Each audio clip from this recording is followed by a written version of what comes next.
साथियों, जैसा कि देखने में आ रहा है, अभी उल्टी दस्त के बच्चे हमारे यहाँ ओपीडी में बहुत ज्यादा बढ़ चुके हैं। कारण है गर्मी का प्रकोप। जैसे जैसे गर्मी बढ़ रही है, उल्टी दस्त का प्रकोप भी बढ़ रहा है। क्या कर सकते हैं? क्या है ऐसा? क्यों हो रहा है ऐसा? इन सबको बातों को जानने के लिए आगे इस वीडियो को देखें। मैं doctor Virendra Kumar Gupta, consultant, senior paediatrician and neonatologist, आपका स्वागत करता हूं रूंगटा हॉस्पिटल से। साथियों, उल्टी दस्त क्या है? ये उल्टी दस्त सामान्यतः आंतों के इन्फेक्शन से होने वाली बीमारी है।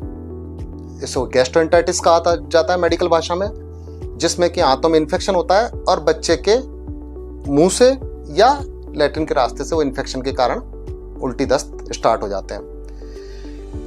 अधिकांश मामलों में ये उल्टी दस्त बहुत ज्यादा गंभीर नहीं होते हैं और हम इनका घरेलू उपचार कर ही इलाज कर सकते हैं। परंतु बच्चों के मामले में 6 महीने से कम के बच्चों में निश्चित रूप से यह समस्या घातक हो सकती है अगर हम चिकित्सक के सलाह बिना इलाज करने की कोशिश करें। तो 6 माह तक के बच्चे में अगर आपको उल्टी दस्त मिलते हैं तो निश्चित रूप से आप चिकित्सक की सलाह लीजिए। लेकिन 6 माह से ऊपर के बच्चों में आप घरेलू उपचार भी कर सकते हैं और जहां जरूरत पड़े वहां चिकित्सक की सलाह भी लेना बहुत आवश्यक है। क्या क्या कारण है? जैसा कि मैंने बताया आपको, ये उल्टी दस्त के कारण होते हैं। इन्फेक्शन के कारण दस्त हो सकते हैं, उल्टी हो सकती है। साथ ही अन्य कारण किस तरह के हैं?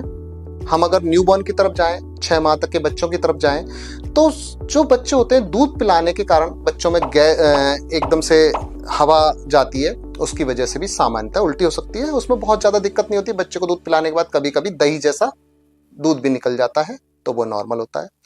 बच्चों में, न्यूबॉर्न बच्चों में 7 दिन में एक बार या एक दिन में 7 बार दस्त भी अगर आ रहे हैं तो वो दस्त नहीं कहलाते, वो नॉर्मल भी हो सकता है। उनका रूटीन अगर नॉर्मल है, बच्चे में पानी जैसे दस्त नहीं हो रहे हैं, उसकी कंसिस्टेंसी नॉर्मल है, तो नॉर्मल कंसिस्टेंसी भी दस्त नहीं होती है। लेकिन बच्चे को वास्तव में अगर दस्त है तो उसका कारण है बच्चे को किसी प्रकार का इन्फेक्शन हुआ है या फिर बच्चे को दूध के प्रति या किसी अन्य खाने के प्रति असहिष्णुता या इंटॉलरेंस हो सकती है।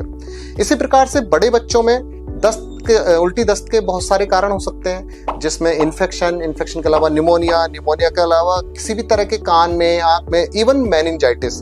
हम ये मानते हैं कि नॉर्मल इन्फेक्शन के अलावा बच्चों में सीवियर इन्फेक्शन में उल्टी होना भी संभव है, जिसमें कि मेनिंजाइटिस है या फिर किसी प्रकार के, अगर हम देखें एनकेफेलाइटिस या जहरीला कुछ बच्चे ने खा लिया है, इन सब के कारण भी उल्टी दस्त का होना संभव है। तो कारण को जानने की सबसे पहले कोशिश करें। सामान्यतः अगर सिंपल इन्फेक्शन है, वायरल इन्फेक्शन है, तो यह घर पर संभव है ट्रीट करना।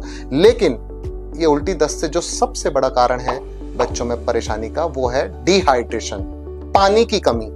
और इस पानी की कमी को ही अगर हमने प्रॉपर तरीके से ठीक कर लिया है तो बच्चा निश्चित रूप से वायरल इन्फेक्शन से स्वतः ही ठीक होने लग जाते हैं। लेकिन अगर बच्चे में दस्त के साथ साथ बुखार आ रहा है, बच्चे को किसी प्रकार के चिड़चिड़ापन हो रहा है, बच्चे को ऐसा लग रहा है कि लैट्रिन में खून आ रहा है, या हरे रंग की उल्टी आ रही है, या उल्टी में खून आ रहा है, या फिर बच्चे को तेज बुखार कंटिन्यू रह रहा है, या बच्चे का पेट फूल रहा है, या फिर बच्चे की सांस फूल रही है, या बच्चे को किसी प्रकार के दौरे आ रहे हैं, बच्चे के हाथ पैर ठंडे पड़ रहे हैं, इस प्रकार की किसी भी परिस्थिति में आप हर हाल में चिकित्सक की सलाह लेंगे। लेकिन सामान्य परिस्थितियों में, जैसा कि मैं आपको कह रहा हूं कि डिहाइड्रेशन बहुत इंपॉर्टेंट चीज है। और डिहाइड्रेशन को हमको कैसे पता चलेगा कि बच्चे को डिहाइड्रेशन है? तो बच्चे में जैसे डिहाइड्रेशन हो, उसको पता करने के लिए हमें यह है कि बच्चा सबसे पहले चिड़चिड़ा हो जाएगा, बार बार पानी की डिमांड करेगा, वो कहेगा पानी पिलाइए, लेकिन उसकी प्यास नहीं बुझ पाएगी, पेशाब में कमी हो जाएगी, बच्चे के हाथ पैर थोड़े से ठंडे पड़ने लग जाएंगे, बच्चे की जीभ और मुंह सूखने लग सकती है, बच्चों की आंखों में आपको नजर आएगा सूखापन है। तो इस तरह के आपको कोई भी लक्षण दिखते हैं तो ये पानी की कमी के लक्षण है। तो सबसे महत्वपूर्ण है बच्चे के इस डिहाइड्रेशन को पूर्ण करना। जैसा कि अपने को पता है कि इस डिहाइड्रेशन में हम बच्चे को पानी दे सकते हैं, लेकिन किस तरह से और कैसे, ये बहुत महत्वपूर्ण है, क्योंकि कई बार हम गलती कर सकते हैं और इस गलती की वजह से बजाय फायदे के नुकसान हो सकता है। जैसे हम क्या गलतियां करते हैं कि बच्चे को सूप पिला देते हैं, या फिर कोल्ड ड्रिंक पिला सकते हैं कुछ लोग। तो ये सब चीजें बहुत नुकसानदायक हो सकती है। हाई मीठा, अगर हम ज्यादा मीठे पेय पदार्थ देंगे तो बच्चों को नुकसान कर सकते हैं। तो इसमें देना क्या है, हम जैसे कि मैंने अभी आपको बताया कि बच्चे को हम नारियल का पानी दे सकते हैं, बच्चे को हम साधारण नींबू पानी दे सकते हैं।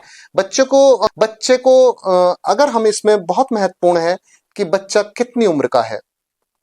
6 माह तक के बच्चे जो कि सिर्फ माँ के दूध पर हैं, उनको स्तनपान जारी रखें, यह बहुत महत्वपूर्ण है। माँ का दूध बच्चा जब तक पी सकता है, जितना पी सकता है, उसे कंटिन्यू पिलाए रखें। दूसरी बात, माँ के दूध के साथ साथ अगर कोई बच्चा फॉर्मूला फीड ले रहा है तो हो सकता है हमें फॉर्मूला फीड को एक बार स्टॉप करना पड़े, फॉर्मूला फीड को रोकना पड़े। लेकिन 6 माह तक के बच्चे में अगर आपको उल्टी दस्त लग रहे हैं तो निश्चित रूप से आप चिकित्सक की सलाह जरूर लीजिए। 6 माह से बड़े बच्चों में आपको, अगर बच्चा दूध पी रहा है तो दूध पिलाइए, माँ का दूध कंटिन्यू रखिए, उसको रोकना नहीं है। बच्चे को छाछ पिलाइए, बच्चे को केला, दही, सूप जिसमें कि शक्कर की मात्रा बहुत नहीं के बराबर हो, और इसके साथ साथ ही आप खिचड़ी, दलिया और बच्चे के खान पान का ध्यान रखें। इन सब के अलावा सबसे महत्वपूर्ण है ओआरएस। ओआरएस का पाउडर या ओआरएस का तरल जो मार्केट में अवेलेबल है, वो बच्चे को आपको पिलाना है। हर दस्त के बाद बच्चे को जरूर से जरूर पिलाना है। 5 से 10 ml पर केजी के हिसाब से आप बच्चे को ओआरएस दे सकते हैं। ओआरएस देने में भी महत्वपूर्ण है उसको बनाने का तरीका, कि 1 लीटर ओआरएस में एक पाउडर पूरा पाउच मिलाएं, आधे में आधा नहीं मिलाएं। यह गलती सबसे ज्यादा की जाती है कि आधे पाउच को आधा लीटर पानी में मिलाकर, वो गलती की वजह से बच्चों को और दिक्कत हो जाती है। तो आप ये ओआरएस का ध्यान। ओआरएस की इमीडिएट अवेलेबिलिटी नहीं होने की स्थिति में आप नमक शक्कर का घोल भी बच्चे को पिला सकते हैं।